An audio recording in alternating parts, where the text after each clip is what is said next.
আরে শারমিনের জমাই দেখি এত ফিটফাট হয়ে কোথায় যান? চেহারাতেই দেখা যাচ্ছে আজ শ্বশুরবাড়ি যাইতেছেন। ঠিক ধরছেন মধু ভাই, এইবার শাশুড়িকে এমন মিষ্টি খাওয়াইয়া দিব যাতে শাশুড়ি খুশি হয়ে বলে এই জামাইয়ের জন্য ঈদের আগে একটা কুরবানি দিয়া খাওয়াই। তাহলে লইয়া যান রসগোল্লা, সন্দেশ, চমচম, একেবারে জামাই স্পেশাল প্যাক। বাক্সটা এমন সুন্দর করে দেন যেন কেউ দেখে বলে এটা উপহারের বাক্স না, ভালোবাসার স্পেশাল প্যাক। এই রোদে হাঁটা তো কষ্টকর, খিদা অনেক লাগছে। একটা রসগোল্লা খাইলে আর কি হইব, এখানে বসেই একটা খেয়ে নেই। রসগোল্লার ভিতরে রস না, প্রেম আছে। আহারে, এইটারে না খাইলে তো আমার অপরাধ হইতো।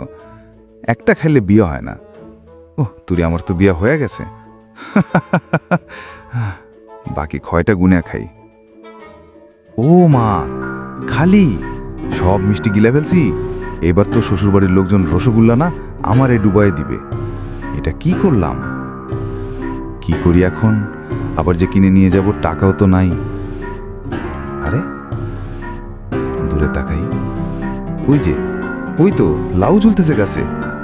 আরে কি চকচকে গায়ে রোদ লাগছে, লাউটার রোদ থেকে কষ্ট হচ্ছে। যাই তাকে রক্ষা করি। তুই আমার শেষ ভরসা লাউ ভাই। শাশুড়ি যদি জিজ্ঞেস করে কই মিষ্টি, আমি বলুম এই লাউয়ার মধ্যে আছে হৃদয়ের রস। আর কিছু শাকও নিয়ে যাই এখান থেকে।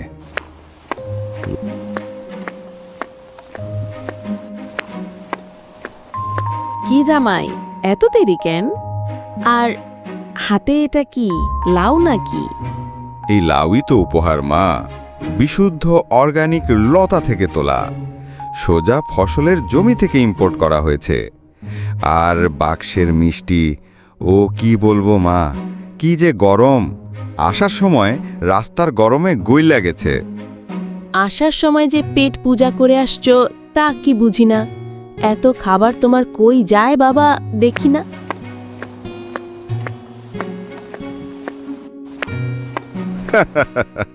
জামাই রে, কই তোমার পেট হইল প্যাকে প্যাকে প্যাকেট, মিষ্টি গেল পেটে, শ্বশুর শাশুড়ি রইল ফাঁকে। তুমি আমার জন্য কিছুই আনলা না, একটা চকলেটও তো নিয়ে আসতে পারতা।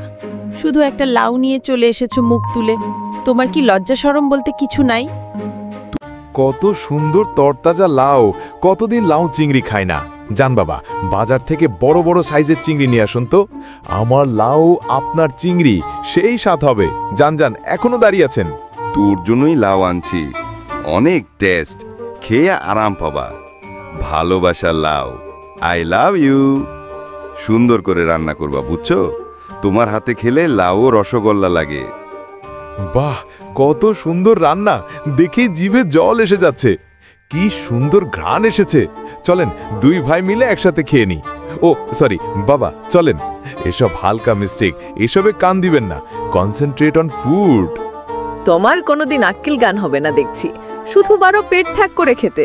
কাকে কি বলবে সেটাও বুঝে না। আরে এত জ্ঞান দিয়ে কি হবে? জ্ঞান কি মজা লাগে নাকি?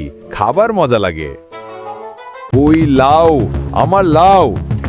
এই যে এই ছেলেটা নিয়ে দৌড় দিছে, ওই লাউটা আমার, আমি নিজের গাছের লাউ। মোটা সবুজ চকচকে লাউটা নিয়ে এসেছে। কি বলেন চাচা, এই লাউ তো জামাই নিজের হাতে নিয়ে এসেছে? নিজের হাতেই নিয়ে এসেছে, তবে চুরি করে। আমার ক্ষেতের পাশ দিয়ে গেছিল, আমি নিজে দেখছি। মিষ্টির বাক্স লইয়া চোরের মতো তাকায় তাকায়, তারপর লাউ নিয়ে উদাও।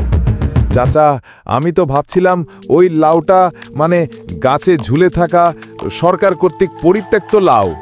সাইনবোর্ড ছিল না তো বুঝতে পারিনি। কি সুন্দর ঘ্রাণ পাচ্ছেই না, কত মজার লাউ চিংড়ি। আরে বসে পড়ুন, তারপর আলাপ হবে। খাওয়ার সময় কথা বলতে নেই। আপনার লাউ আপনার পুরো হক আছে খাওয়ার।